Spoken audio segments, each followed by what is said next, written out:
Good morning सगळ्यांचं. पुन्हा एकदा स्वागत आहे आपल्या यूट्यूब चॅनलमध्ये. सगळ्यांनी पटपट बसून घ्या पहिल्यांदा व्यवस्थित. आज पुन्हा एकदा आपल्याला चालू घडामोडीचं जे काही लेक्चर आहे ऑनलाईन आणि ऑफलाईन या दोघांसाठी जे चालू घडामोडीचं जे काही लेक्चर आहे ते या ठिकाणी आपण चालू केलेलं आहे. त्यामध्ये काय आहे की पहिला क्वेश्चन काय आहे की आता काय झालेलं आहे, आंतरराष्ट्रीय ऊर्जा एजन्सीनुसार कोणता देश हा नवीकरणीय ऊर्जेमध्ये प्रथम स्थानी आलेला आहे. आता नवीकरणीय ऊर्जा म्हणजे काय की या ठिकाणी काय आहे की आपल्याला माहिती आहे सगळ्यांना की पोल्युशन खूप वाढत आहे सगळ्या जगामध्ये. आणि पोल्युशन वाढत असल्यामुळे आता पेट्रोल, डिझेल किंवा बाकीचे जे काही ऑइल आहेत ह्या गोष्टींचा जो काही यूज आहे हा कमी केला पाहिजे.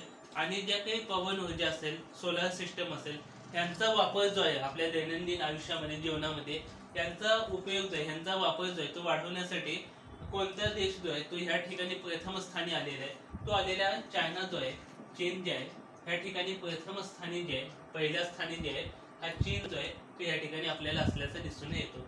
म्हणजे ह्यामध्ये आता सगळ्या देशामध्ये हा चीन का पहिल्यांदा आहे आपल्याला माहिती आहे. संपूर्ण देशामध्ये जेवढी काही 100% जी काही नवीकरणीय ऊर्जा जी बनते त्यापैकी 50% ऊर्जा जी आहे ती एकट्या चीन मध्ये बनते. किती टक्के बनते? 50% ऊर्जा जी आहे ती एकट्या चीन मध्ये आपल्याला बनत असलेली आपल्याला दिसून येते. आणि बाकी मग 50% म्हणजे किती? साधारणतः 360 गिगावॅट इतकी. आता हे GW म्हणजे काय? गिगावॅट. 360 गिगावॅट इतकी ऊर्जा जी आहे ती एकट्या चीन मध्ये बनते. मग संपूर्ण जगामध्ये किती बनते? संपूर्ण जगामध्ये जे आहे ती बनते फक्त 510 गिगावॅट. म्हणजे 510 गिगावॅट ही संपूर्ण जगामध्ये बनते.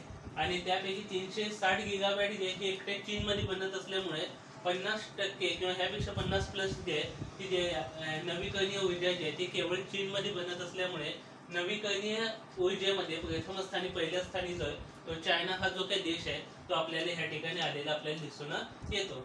मग आपल्या इंडियामध्ये किती बनते? इंडियामध्ये बनते फक्त 91 गिगावॅट. म्हणजे आपला देश ह्यामध्ये अजून थोडासा मागे आहे. 91 गिगावॅट जे आहे ती ह्या ठिकाणी आपल्या देशामध्ये नवीकरणीय ऊर्जा जी आहे ती आपल्याला बनत असलेली आपल्याला दिसून येते. आणि चायनामध्ये 360 गिगावॅट इतकी ऊर्जा जी आहे ती या ठिकाणी बनत असलेली आपल्याला दिसून येते. त्यामुळे नवीकरणीय ऊर्जा जी ही जी काही इंडेक्स आहे हा कोणी कोणाकडून हा प्रसिद्ध होतो? हा म्हणजे आंतरराष्ट्रीय ऊर्जा एजन्सी जी आहे यांच्याकडून हा इंडेक्स जो आहे तो दिला जातो. आणि यामध्ये पहिल्या स्थानी चायना जो आहे तो असलेला आपल्याला दिसून येतो, ज्याच्याकडे 360 गिगावॅट जी आहे ती इतकी ऊर्जा जी आहे ती ह्या ठिकाणी बनते. मग हा जो काही चायना आहे आपल्याकडे केवळ 91 गिगावॅट बनते आणि संपूर्ण जगामध्ये 510 गिगावॅट इतकी ऊर्जा जी आहे ती बनत असलेली आपल्याला दिसून येते. मग हा जो काही चायना आहे, चायना जो आहे आपल्या सगळ्यांना माहिती आहे जगातील सगळ्यात लांब नदी जी आहे ती नाईल नदी आहे, जी की इजिप्त मधून वाहते. आणि तसं मग आशिया खंडामधील सर्वात लांब नदी जी आहे ती यांगटीसी नदी जी आहे, यांगटीसी नदी जी आहे ही चायना मधून वाहते. म्हणजे आशिया खंडातील सगळ्यात लांब कोणती नदी आहे असं विचारलं तर माहिती पाहिजे की यांगटीसी ही जी काही नदी जी आहे ही आशिया खंडातील सगळ्यात लांब नदी जी आहे ती चायना मधून वाहत असलेली आपल्याला दिसून येते. ही केवळ आशिया खंडातली. जगातली तुम्हालाही माहिती आहे की आपली जी काही नाईल नदी आहे, इजिप्तची देणगी म्हणतो ना आपण नाईल नदीला. त्यामुळे नाईल नदी जी आहे ही संपूर्ण जगातील सगळ्यात लांब नदी आहे. आणि आशिया खंडातील लांब नदी म्हटलं तर यांगटीसी नदी जी आहे ही आशिया खंडातील सगळ्यात लांब नदी आपल्याला असल्याची दिसून येते. मग एवढं माहिती पाहिजे. महत्वाचं काय लक्षात घ्या की चायनामध्ये किती आहे? चायना जो आहे हा नवीकरणीय ऊर्जेमध्ये प्रथम स्थानी जो आहे तो चायना आहे. आणि त्याच्याकडे 360 गिगावॅट इतकी ऊर्जा जी ती बनते. मग यामध्ये पेट्रोल, डिझेल ह्याचा उपयोग होत नाही. नवीकरणीय ऊर्जेमध्ये कशाचा समावेश होतो? ह्याच्यामध्ये समावेश होतो पहिल्यांदा तो म्हणजे आपली पवन ऊर्जा असेल, पवन ऊर्जा असेल, त्यानंतर सोलार सिस्टम असेल, सोलार सिस्टम असेल किंवा मग आणखी ज्या काही अशा ज्या काही गोष्टी आहेत त्यांचा ह्यामध्ये समावेश होत असतो. आणि चायनामधील सर्वात लांबची नदी जी आहे ती यांगटीसी नदी आपल्याला असल्याची या ठिकाणी दिसून येते. मग मला एक सांगा, चायनाचा शोक कशाला म्हणतात? चीनचा शोक हा कोणत्या नदीला म्हटलं जातं? तर ती हवांगो नदी. हवांगो नदी जी आहे हवांगो नदी जी आहे ह्याला चीनचा शोक म्हणतात. ह्याला काय चीनचा शोक म्हणायचं, काय आहे आता शोक म्हणजे माहितीये सगळ्याला दुःख, दुःख याला शोक म्हणतो ना आपण. मग त्यामध्ये चीनचा शोक कोणत्या नदीला म्हणतो, ती म्हणजे हवांगो नदी. आता हवांगो नदीलाच का म्हणायचं असं, काय आहे की हवांगो नदी तिला एक असा वे आहे स्वतःचा, तिचा एक स्वतःचा मार्ग जो आहे तो आहे, पण ती नेहमी आपला मार्ग जो आहे तो बदलत असते. आणि मार्ग बदलल्यामुळे समजा एखादी नदी ही आपली, समजा कोणती नदी, आपली गंगा नदी जी अशी एका व्यवस्थित एका लाईनीत म्हणजे एका लाईनीत कुठलीही नदी वाहत नसते, पण एक पर्टिक्युलर वे मधून एका विशिष्ट अशा मार्गाने आपल्या नद्या वाहतात. पण ही हवांगो ही त्यामुळे आपल्याला माहिती आहे की आपला जो ह्या ठिकाणी जलजीवन जे आहे ते विस्कळीत कधी होईल की हा जो आजूबाजूचा जो काही भाग आहे आपल्या नदीच्या, या ठिकाणीच एखाद्या वेळेस अति पाऊस झाल्यामुळे पूरजन्य स्थिती जी आहे ती ह्या ठिकाणी उत्पन्न होईल. पण हवांगो नदीचं असं नाही. हवांगो नदी ह्या वेळेस अशी वाहिली असेल तर पुढच्या वेळेस ती मार्ग बदलते आणि ती अशी देखील होऊ शकते. त्यामुळे केवळ इतका जो काही भाग आहे इतकाच प्रभावित, प्रत्येक वर्षी दरवर्षी इतकाच भाग जो आहे तो प्रभावित होईल असं काय सांगता येत नाही.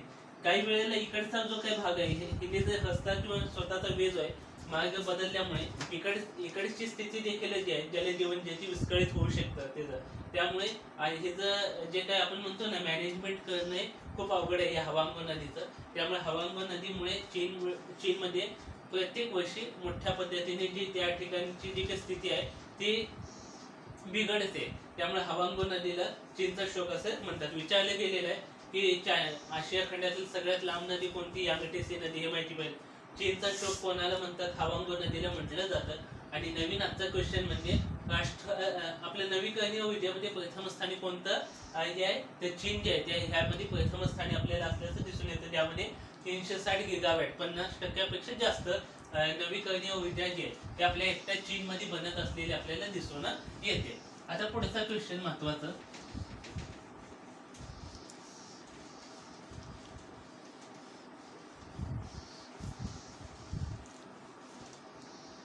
आता पुढचा जो काही सेकंड क्वेश्चन जो आहे तो रिझर्व्ह बँक ऑफ इंडियाने नुकताच काय केलेलं आहे, रेपो रेट जो आहे, रेपो रेट जे आहे तो प्रसिद्ध केलेला आहे. तो किती आहे,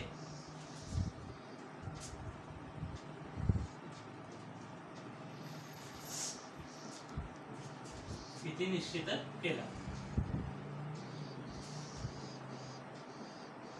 आता नुकतंच काय झालं, रिझर्व्ह बँक ऑफ इंडियाने रेपो रेट जो आहे तो निश्चित केलेला आहे. तो किती टक्के निश्चित केलेला आहे, तो केलेला आपला 6.5%, 6.5% जो आहे तो रेपो रेट जो आहे तो निश्चित केलेला आहे. आता रेपो रेट कशाला म्हणायचं, रेपो रेट कोण जे आहे ते प्रसिद्ध कोणाकडून केलं जातं, या सगळ्या गोष्टी आपल्याला बघायच्या. आता पहिल्यांदा आपण रेपो रेट म्हणजे काय हे बघूया.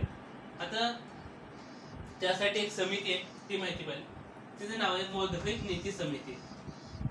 मौद्रिक नीती समिती. मौद्रिक नीती समिती जी आहे ही ह्या ठिकाणी स्थापन केलेली. मग ही कधी स्थापन झाली, याची जी काही स्थापना जी आहे ती झाली 27 जून 2016. 27 जून 2016 या दिवशी मौद्रिक नीती समिती जी आहे स्थापन झालेली आहे. मग ह्यामध्ये किती सदस्य असतात, ह्यामध्ये एकूण सदस्यांची संख्या असते 6 सदस्य. किती सदस्य असतात, 6 सदस्य असतात. मग ह्यामध्ये 3 सदस्य जे आहेत ते रिझर्व्ह बँक ऑफ इंडियाचे असतात आणि 3 सदस्य जे असतात हे केंद्र शासनाचे असतात. केंद्र शासन जे ते ह्यांच्याशी संबंधित 3 सदस्य असतात. मग ह्याचे जे अध्यक्ष कोण असतात, मग मौद्रिक नीती समिती जी आहे ही काम करते रिझर्व्ह बँक ऑफ इंडियाच्या अधीन असते. ही म्हणजे रिझर्व्ह बँक ऑफ इंडिया ही सर्वोच्च आहे आणि त्याच्या अधीन एक समिती आपण स्थापन केली ती म्हणजे मौद्रिक नीती समिती. मग मौद्रिक नीती समिती जी आहे त्यामध्ये 6 सदस्य असतात. 3 रिझर्व्ह बँक ऑफ इंडियाशी संबंधित आहेत आणि 3 केंद्र शासनाचे असतात. पण ह्याचे जे काही अध्यक्ष असतात ते रिझर्व्ह बँक ऑफ इंडियाचे जे काही गव्हर्नर असतील, सध्याला कोण आहे, शक्तिकांत दास जे आहेत ते ह्याचे सध्याला आपल्याला अध्यक्ष असलेले आपल्याला दिसून येतात. मग ही समिती जी आहे ती मौद्रिक नीती समिती जी आहे ती स्थापन केली आपण 27 27 जून 2016ला. मग ह्या रिझर्व्ह बँक ऑफ इंडियाने रेपो रेट जो आहे तो 6.5% असेल असं सांगितलेलं आहे. मग हे जो का रेपो रेट जो आहे ह्यालाच आपण एक वेगळं नाव आहे, ह्यालाच आपण पॉलिसी रेट असं पण म्हणतो. पॉलिसी रेट जो आहे ह्यालाच आपण पॉलिसी रेट असं पण म्हणतो. मग वर्षातून 6 वेळा अशा पद्धतीने, वर्षातून किती वेळा, वर्षातून 6 वेळा हा जो काय रेपो रेट जो आहे तो प्रसिद्ध केला जातो. मग 6 वेळा, मग महिन्यातून किती, 2 महिन्यातून एकदा, वर्षातून 6 वेळा ना, मग किती महिन्यातून एकदा हा येतो, हा 2 महिन्यातून एकदा जो आहे तो पॉलिसी रेट जो आहे तो प्रसिद्ध केला जातो. मग ह्या वेळेस सांगितलेलं आहे, काय सांगितलेलं आहे की रिझर्व्ह बँक ऑफ इंडिया काय म्हणते की ह्या वेळेस रेपो रेट जो आहे तो 2 महिन्यासाठी किती असेल, 6.5% असेल. हा बदलताही येतो, म्हणजे 2 महिने झाले की ह्याला वाढीव जे आहे ते देखील करता येईल, कमी देखील करता येईल. ते मौद्रिक नीती समिती त्याचं काम जे आहे ते बघेल याच्याशी संबंधित. मग 6.5% जे आहे हे 2 महिन्यासाठी असेल आणि वर्षातून 6 वेळा, आणि म्हणजे 2 महिन्यातून एकदा जो आहे तो हा जो काय अहवाल जो आहे तो दिला जातो. आणि ह्यावेळेस पॉलिसी रेट जो आहे म्हणजेच आपला रेपो रेट जो आहे तो 6.5% असेल असं सांगितलेलं आहे. मग एवढंच कळलं की ह्याच्यामध्ये मौद्रिक नीती समितीची स्थापना 27 जून 2016ला झाली. त्यामध्ये 6 सदस्य असतात. रिझर्व्ह बँक ऑफ इंडियाचे अध्यक्ष हेच त्याचे अध्यक्ष असतात आणि 3 सदस्य रिझर्व्ह बँक ऑफ इंडियाचे असतात आणि 3 सदस्य हे केंद्र शासनाची ह्यामध्ये असतात. मग मला एक सांगायचं, आता हे झालं ह्याच्याशी संबंधित गोष्टी. आता रेपो रेट म्हणजे आपण एवढं सगळं बघितलं, सांगितलं कोण काय केलं, कोणती समिती आहे ह्यासाठी, हे सगळं आपल्याला कळालं. कधी स्थापन झाली, किती सदस्य आहेत, काय आहे, हे सगळं माहिती आहे. मग रेपो रेट म्हणजे काय, नक्की पॉलिसी रेट कशाला म्हणायचं. आता आपल्याला माहिती आहे, समजा आपल्याला काही कामानिमित्त लोन पाहिजे, आपण जातो कोणाकडे, बँकांकडे जातो. मग कोणत्याही बँकांकडे जाईल, कोणत्याही बँकांकडे तुम्ही जाता. मग त्या ठिकाणी तुम्ही लोनसाठी अप्लाय केल्यानंतर ना डॉक्युमेंट हे ते व्यवस्थित असेल तर त्या ठिकाणी लोन जे ते दिलं जातं. मग तसं बँका पण काय असतं, बँकांना पण कर्ज हवं असतं. म्हणजे आपल्याला माहिती आहे बँकांची बँक कोणाला म्हणतो आपण, रिझर्व्ह बँक ऑफ इंडिया. हिला काय म्हणतो आपण, बँकांची बँक असं हिला म्हणतो. समजा आता आपण विद्यार्थी दशेमध्ये आहे आणि यावेळेस आपल्याला पैशाची आवश्यकता असते. कशासाठी, फी भरण्यासाठी असेल, कोणत्याही तुमचे XYZ कोणताही काम असेल, यासाठी तुम्हाला विद्यार्थी दशेमध्ये पैशाची आवश्यकता असते. मग तुम्ही जाता कुणाकडे, पैसे घेण्यासाठी आपल्या पालकांकडेच मागता ना. पालकांशिवाय पैसे तुम्ही कोणाकडे मागणार, पालकांकडेच तुम्ही पैसे जे ते मागतात आणि मग त्यावेळेस तुम्हाला तुमचे वडील जे ते पैसे देतात. त्यामुळे बँकांचे बँक किंवा बँकांचे पिता किंवा बँकांचे वडील हे म्हणजे रिझर्व्ह बँक ऑफ इंडिया. आणि ही काय आहे, अन्य मग जे काही खालच्या जे काही अन्य जे काही बँका, अदर बँका जे आहेत, अदर बँका जे आहेत हे काय करतात, तुम्हाला लोन द्यायचं आहे, कोणाला, जनतेला लोन द्यायचं आहे. खाली काय येते, आपली जनता येते. मग जनता असेल, कंपनी असेल किंवा अन्य कोणतेही घटक असेल किंवा शेतीविषयी असेल, हा सगळे खाली आपण. मग आपल्या हेडवरती कोण आहे, आपल्या डोक्यावरती कोण आहे, अदर बँक आहे. मग कोणती असेल, SBI असेल, बँक ऑफ इंडिया असेल, कोणतीही बँक असेल, ह्या बँका ही अदर बँकांमध्ये येतात. मग या बँका ज्या ह्याच्याकडे पैसा कुठे आहे, पैसा हा रिझर्व्ह बँक ऑफ इंडियाकडे असतो. पैसे कोण छापते, अदर बँक कोणतेही पैसे छापत नाही, पैसे छापते रिझर्व्ह बँक ऑफ इंडिया. मग ह्यांना देखील लोन हवं असतं. मग अदर बँका काय म्हणतात की रिझर्व्ह बँकेला की आम्हाला थोडंसं लोन हवं. लोन देते ही Reserve Bank of India, loan देते. पण काय म्हणते, जसं तुम्ही जनतेकडून व्याज घेता तसं रिझर्व्ह बँक देखील अदर बँकांकडून व्याज घेते. मग तो व्याज जे आहे म्हणजे ते किती टक्के घ्यायचं ही मौद्रिक नीती समिती निर्धारित करते किंवा निश्चित करते. मग रिझर्व्ह बँक ऑफ इंडियाने अदर बँकांना ज्या टक्क्यांनी व्याज दिलेलं आहे त्यालाच आपण म्हणतो रेपो दर किंवा पॉलिसी रेट जे आहे ते त्यालाच आपण म्हणतो. म्हणजे काय, आता रिझर्व्ह बँकेने किती सांगितले पॉलिसी रेट, 6.5%. म्हणजे अदर बँकेत, म्हणजे समजा एक एक्झाम्पल घेतलं आपण, SBI जे ही जी अदर बँकांमध्ये येते, खाली येते.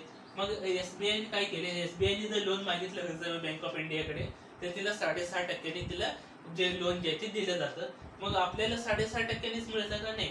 मग ही जे का अदर बँका जे आहेत ते आपल्याला काही नियमानुसार, रिझर्व्ह बँक ऑफ इंडियाचे काही नियम असतात त्यानुसार आपल्याला काही जणांना 7% देईल, काही जणांना 7.5% देईल, काही जणांना 9% देईल, असं वेगवेगळ्या टक्क्याने, म्हणजे वेगवेगळ्या कामासाठी असतं ना. हाऊसिंग लोन वेगळं असतं, त्यानंतर व्हेकल लोन वेगळं असतं, ॲग्रिकल्चरचं लोन वेगळं असतं, शेतीविषयी. म्हणून हे वेगवेगळे जे काही व्याजाचे हट जे आहेत, व्याजाचे दर जे आहेत ते वेगवेगळे असतात, आणि त्यानुसार आपल्याला अदर बँका जे आहेत ते आपल्याला खाली जनतेला लोन देत असतात. म्हणजे थोडक्यात इतकं सांगायचं आहे की पॉलिसी हट म्हणजे काय, की रिझर्व्ह बँक ऑफ इंडियाने अदर बँकांना ज्या टक्क्याने व्याज दिलेलं आहे त्यालाच आपण पॉलिसी हट असं म्हणतो. कळलं का पॉलिसी हट म्हणजे काय? पॉलिसी हट कशाला म्हणतात हे कळलं? आज जर व्हिडिओ जर तुम्हाला आवडत असेल तर नक्कीच सबस्क्राईब करून ठेवा, आणि एक लाईक झालं पाहिजे. ह्यासाठी आपल्याला 1 लाईक जे आहे ते मिळालं पाहिजे. आता रिझर्व्ह बँक ऑफ इंडिया जे आहे त्या ठिकाणी आरबीआयने रेपो दर जो तो निश्चित केला आहे. सगळ्यांनी 1 लाईक केलं ना, इझिली आपलं चॅनल जे ते पुढे येईल. आता रिझर्व्ह बँक ऑफ इंडियाने रेपो दर किती 6.5% सांगितलेला आहे. मग रिझर्व्ह बँक ऑफ इंडिया जी आहे त्याची स्थापना कधी झाली? सगळ्याला माहिती, स्थापना झाली 1935 ला स्थापना झाली. ऍक्ट जो आहे तो वेगळा आहे. ऍक्ट काय?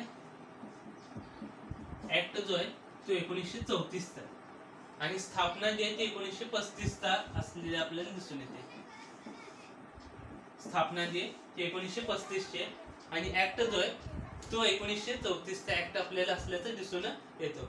ऍक्ट जो आहे तो 1934 चा आहे, आणि स्थापना 1935 ची आपल्याला असल्याचं दिसून येते. मग कोणती समिती सांगितली? हे ब्रिटिश काळामध्ये आहे. 1934 तुम्हाला दिसून येत असेल. 1934 1935 हे ब्रिटिश काळ आहे, आणि ह्या वेळेस त्याची स्थापना झालेली आहे. म्हणजे किती जुनी संस्था आहे बघा आपली ही 1900, आणि आज ही व्यवस्थित काम जे तिथं चालू आहे. मग रिझर्व्ह बँक ऑफ इंडिया याची स्थापना व्हावी असं कोणत्या समितीने सांगितलं होतं?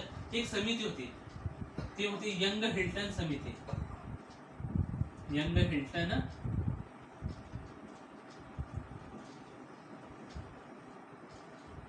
हिल्टन समिती जी आहे तिलाच काय म्हणतो आपण? शाही समिती असं पण म्हणतो. काय म्हणतो? शाही समिती. यंग हिल्टन समिती किंवा शाही समिती हिलाच आपण म्हणतो. आणि हे यंग हिल्टन समितीने केलेल्या शिफारशीनुसार 1934 चा कायदा बनला, आणि 1 एप्रिल 1935 किती 1 एप्रिल 1935 साली ह्याची स्थापना झाली. मग पहिल्यांदा हे जे रिझर्व्ह बँक ऑफ इंडियाचे पहिले गव्हर्नर कोण होते? पहिले ब्रिटिश व्यक्ती होते, त्यांचं नाव होतं ऑसबॉर्न स्मिथ. ऑसबॉर्न स्मिथ जे आहेत हे पहिले रिझर्व्ह बँक ऑफ इंडियाचे पहिले ब्रिटिश व्यक्ती गव्हर्नर राहिले. मग पहिली भारतीय व्यक्ती कोण होती? पहिली भारतीय व्यक्ती जे इंडियन व्यक्ती जे आहे, पहिली भारतीय व्यक्ती किंवा इंडियन पर्सन जे ती झाली सी.डी. देशमुख.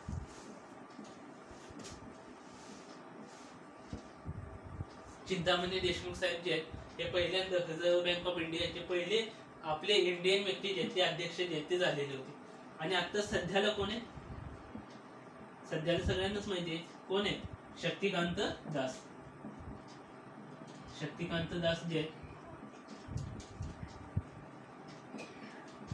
शक्तिकांत दास जे हे सध्याला रिझर्व्ह बँक ऑफ इंडियाचे अध्यक्ष आपल्याला असल्याचे दिसून येतात.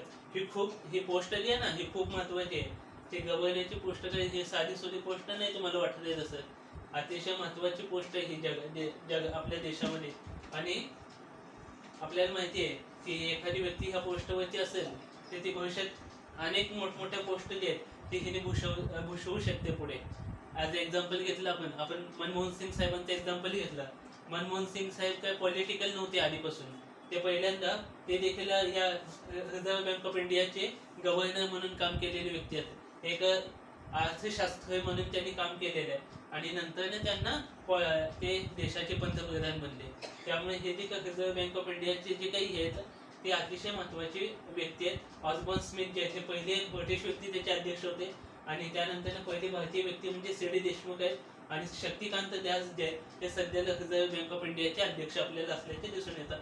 यंग हिल्टन समितीने सांगितलेल्या शिफारशीनुसार याची स्थापना झाली, आणि 1934 चा ऍक्ट आहे, आणि 1 एप्रिल 1935 ला स्थापना आहे. आणि 6.5% जो आहे तो रेपो रेट जो आहे तो पॉलिसी रेट जो आहे तो या ठिकाणी सांगण्यात आलेला आहे.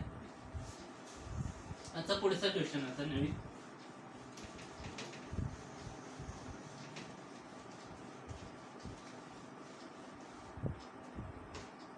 आजचा थर्ड क्वेश्चन घेऊ. काय झालं? 7वा हिंद महासागर जे संमेलन आहे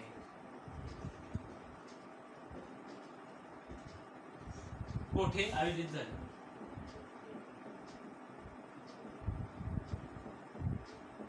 कोणत्या ठिकाणी आयोजित झाले? आता हे हिंद 7वा आहे काय? हे काय पहिला नाही. हे 7वा हिंद महासागर संमेलन जे हे कोणत्या ठिकाणी आयोजित झालेले? 2024 ला काय? याच वेळेस आता सध्याला आयोजित जे ते झालेले आहे. कोणत्या ठिकाणी आयोजित झालेले हे माहिती पाहिजे. आता हे आयोजित झालेलं आहे ऑस्ट्रेलियामध्ये. कोणत्या ठिकाणी? ऑस्ट्रेलिया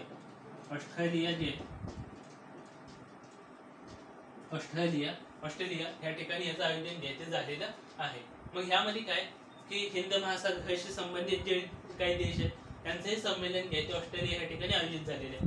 आयोजन कोणी केलं हे महत्वाचं आहे. आयोजन जे हे कोणी केलं? त्यामध्ये एका इंडिया फाउंडेशन नावाची एक संस्था आहे आपली. इंडिया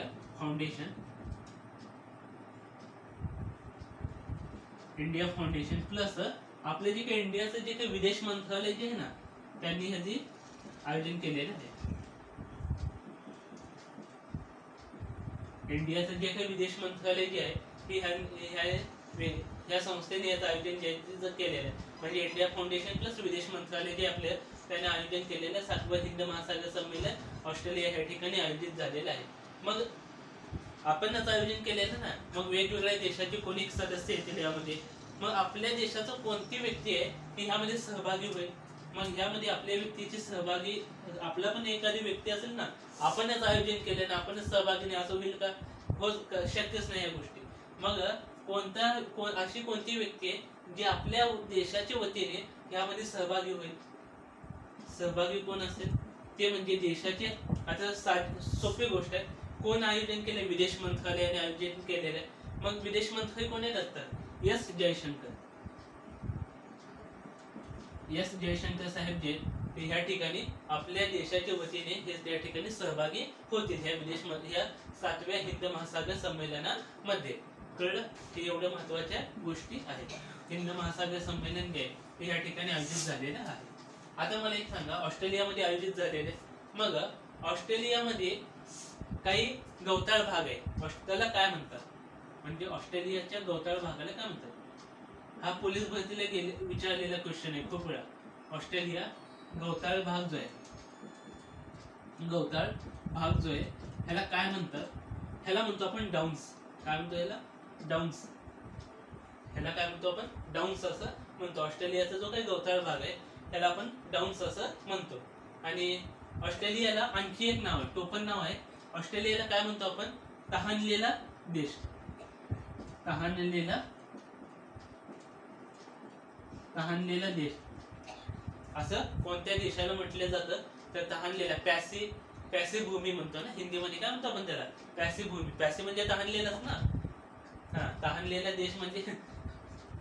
देश म्हणजे कोणता? ऑस्ट्रेलिया जो आहे ह्याला म्हटलं जातं. आणि कांगारूंचा देश पण ह्याला म्हणतो आपण. ह्याला काय म्हणतो आपण? कांगारूंचा देश असं देखील याला म्हटलं जातं. आता कांगारू म्हणजे काय हे सगळ्याला माहिती आहे ना. हा, आणि कांगारू हा त्यांचा देशाचा प्राणी देखील नॅशनल ॲनिमल म्हणून देखील याला ओळखलं जातं. आणि हाच जो आहे तो ताणलेला देश, कांगारूंचा देश हे ऑस्ट्रेलियाला म्हणतात. डाउन्स जे हे देखील हा गवताळ भाग जो आहे तो ऑस्ट्रेलियामध्ये सापडतो. मला सांगा, पंपाज हे कोणत्या देशामधील गवताळ भागाला म्हणतात? जसं डाउन्स कोणत्या देशातील गवताळ भागाला म्हणतो आपण? ते ऑस्ट्रेलियामध्ये म्हणतो. तसं पंपाज जे हे म्हणतो आपण अर्जेंटिनामध्ये. अर्जेंटिना जो आहे या ठिकाणी जो काही गवताळ भाग आहे, अर्जेंटिना हा जो काही गवताळ भाग आहे या ठिकाणच्या गवताळ भागाला आपण पंपाज असं आपण म्हणतो. कळलं का? महत्वाचं काय? 7वा हिंद महासागर संमेलन कुठे झालं? ऑस्ट्रेलियात झालं. ऑस्ट्रेलियातील गवताळ भागाला काय म्हणतो? डाउन्स म्हणतो. ह्या ऑस्ट्रेलियाला तहानलेला देश, कांगारूंचा देश म्हणतो. आणि पंपाज हे जे काही गवताळ भाग जो आहे तो अर्जेंटिनामध्ये आपल्याला असल्याचं दिसून येतो. कळलं त्या गोष्टी? त्यासोबत आता मला एक सांगा, अर्जेंटिना हे झालं. G20 माहिती आत्ताच झालं आपल्या देशामध्ये झालं. तसं G20 2024 याचं आयोजन कोणत्या देशात आहे? 2023 कुठे झाले? G20 हे झाले इंडियामध्ये झालेलं होतं. भारत मंडपन माहिती असेल दिल्लीमध्ये आयोजित होतं ना हे सगळं G20 2023. मग G20 2024 आयोजन जे आहे ते कोणत्या ठिकाणी होईल? ते होईल ब्राझील ह्या ठिकाणी. ब्राझील ह्या ठिकाणी होईल. मग G20 ची स्थापना कधी झाली? त्याची जी काय स्थापना जी आहे ती झाली 1999. आणि याचं मुख्यालय कोणत्या ठिकाणी?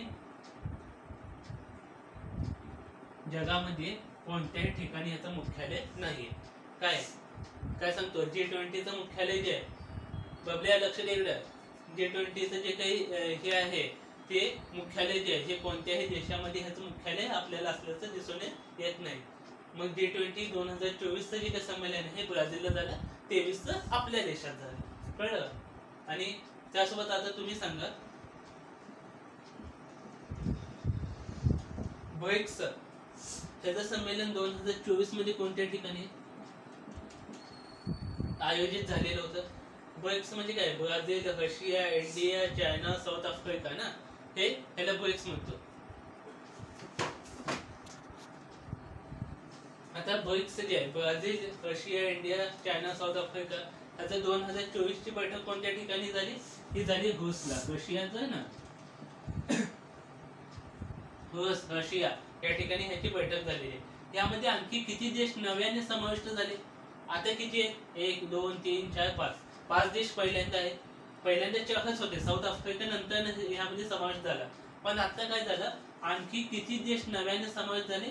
ते 5 देश जे आहेत ते नवीन ह्यामध्ये समावेश झालेले आहेत. मग त्यामध्ये इराण असेल किंवा UAE असेल, सौदी अरेबिया असेल, इथिओपिया असेल, असे काही 5 देश जे आहेत ते फक्त एवढं विचारले जातं की ब्रिक्स मध्ये आणखी किती नव्याने समावेश किती देश झालेले आहेत? ते 5 देश जे आहेत ते झालेले आहेत. आणि 2024 ची बैठक रूस, रशिया या ठिकाणी झालेलं आहे. आणि G20 जे आहे ते 2024 ची बैठक ब्राझीलला झाली. स्थापना 1999 ला G20 ची. आणि मुख्यालय जे ते जगामध्ये कोणत्याही ठिकाणी ह्या देशाचं G20चं मुख्यालय आपल्याला दिसून येत नाही. आणि 7वा हिंद महासागर संमेलन जे आहे ते कोणत्या ठिकाणी झालं हे माहिती पाहिजे. ते ऑस्ट्रेलिया ह्या ठिकाणी झालं, ज्याला प्यासी भूमी का देश कहते हैं. प्यासी भूमीचा देश कोणाला म्हणतो आपण? अर्जेंटिना, ऑस्ट्रेलिया याला आपण म्हणतो. आता चौथा जो काही क्वेश्चन आहे आपला तो काय सांगतो बघूया. चौथा क्वेश्चन काय झालेला आहे? एक आहे आपलं एक संघटना आहे इंडियन स्पेस रिसर्च ऑर्गनायझेशन. इस्रोने काय केलंय? कोणासोबत इस्रोने कोणासोबत आपलं जे काही हे असतात ना ड्रोन पायलट यांना प्रशिक्षण देण्यासाठी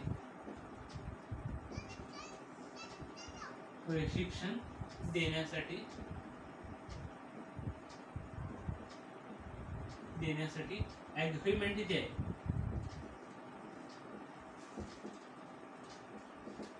इंडियन स्पेस रिसर्च ऑर्गनायझेशनने कोणासोबत ड्रोन पायलट यांना प्रशिक्षण देण्यासाठी ॲग्रीमेंट केलेलं आहे. हा देखील अतिशय महत्वाचा का? हे पहिल्यांदा झालेलं असं. पहिल्यांदा ज्याही गोष्टी घडतात देशामध्ये असो किंवा जगामध्ये असो खूप महत्वाचे असतात. कसं आहे 10वीला किती पडले विचारतात का नाही? 5वीला विचारतात का कोण? इंडियन स्पेस रिसर्च ऑर्गनायझेशनने कोणत्या देशासोबत ड्रोन पायलट प्रशिक्षण देण्यासाठी ॲग्रीमेंट जे आहे ते केलेलं आहे. मग कोणासोबत केलेलं आहे? आता ड्रोन पायलट म्हणजे काय आपल्याला माहिती आहे. आधी ड्रोनचा उपयोग जो आहे तो फक्त व्हिडिओ शूटिंग किंवा अन्य कामासाठी होत होता. पण आता काय आहे की आता मेडिकलचे सामान असेल किंवा एखाद्या आपत्तीच्या ठिकाणी काही खायच्या वस्तू असतील, अन्नधान्य असेल, औषध असतील, हे पोहोचवण्यासाठी आता ड्रोन जे आहे ते उपयोगात आणलं गेलेलं आहे. त्यासोबत आणखी काय ड्रोनचा उपयोग आपण काय केलेला आहे? आणखी गोष्ट बदललेल्या आहे त्यामध्ये की आणखी आता संरक्षणासाठी देशाचं संरक्षण करण्यासाठी देखील याचा उपयोग जो केला जात आहे. मग ह्यांचे जे काही पायलट असतील हे आधुनिक ड्रोन आहेत, तुमच्या खेळण्यातलं नाही. हे जे काही ड्रोन जे आहेत त्याचे जे काही पायलट आहेत त्यांना प्रशिक्षण देण्यासाठी कोणासोबत ॲग्रीमेंट केलेलं आहे? ते केले तेलंगणासोबत. तेलंगणासोबत अशा पद्धतीचं ऍग्रीमेंट जे आहे ते झालेलं आहे. आता तेलंगणा जे आहे आपलं, ह्याची स्थापना कधी झाली? ह्याची स्थापना झाली 2 जून 2014 साली ह्याची स्थापना झाली. ह्याचं मुख्यालय, तेलंगणाचं मुख्यालय म्हणजे काय? राजधानी म्हणतो, कॅपिटल ऑफ द तेलंगणा. तेलंगणाची मुख्यालय कोणत्या ठिकाणी? हैदराबाद जे आहे या ठिकाणी याचं मुख्यालय. मग ही जी काय हैदराबाद सिटी जी आहे ते कोणत्या नदीच्या काठी येते माहिती का? ती येते मुसी नदी. विचारलं जातं की हैदराबाद कोणत्या नदीच्या काठी येतं? ही मुसी नदीच्या काठी आपल्याला असल्याचं दिसून येतं. मग मला एक सांगा, हैदराबाद जे या तेलंगणामध्ये एक नॅशनल पार्क आहे, खूप महत्वाचा नॅशनल पार्क आहे, मुळगवानी नॅशनल पार्क. हे कोणत्या ठिकाणी येतं माहिती पाहिजे? मुळगवानी नॅशनल पार्क जे आहे हे तेलंगणामध्ये आपल्याला असल्याचं दिसून येतं. आणि ड्रोन पायलट यांना प्रशिक्षण देण्यासाठी इंडियन स्पेस रिसर्च ऑर्गनायझेशनने कोणासोबत ऍग्रीमेंट केलं? तेलंगणासोबत ऍग्रीमेंट जे ते पहिल्यांदा केलेलं आहे. आता जसं आपली स्पेस एजन्सी आहे ना, काय इस्रो जे आहे ही आपली स्पेस एजन्सी आहे, तसं जाक्सा जे आहे, मला सांगायचं कमेंटमध्ये, जाक्सा ही जी स्पेस एजन्सी आहे ही कोणत्या देशाशी संबंधित आहे किंवा कोणत्या देशाची आहे? की जाक्सा ही जी स्पेस एजन्सी आहे ही कोणत्या देशाची आहे हे आपल्याला सांगायचं आहे. कमेंट बॉक्स मध्ये लिहायचं आहे. कोणाला येतं बघूया. चला, की जाक्सा जी आहे ही कोणत्या देशाची स्पेस एजन्सी जी आहे ती आपल्याला असल्याचे दिसून येते. चला आता पुढचा क्वेश्चन बघूया. कळलं का की कोणत्या ड्रोन पायलट यांना प्रशिक्षण देण्यासाठी कोणासोबत ऍग्रीमेंट झालं? तेलंगणा सोबत. आणि मुळगवानी खूप महत्वाचं आहे. मुळगवानी नॅशनल पार्क कोणत्या ठिकाणी येतं? हे येतं आपलं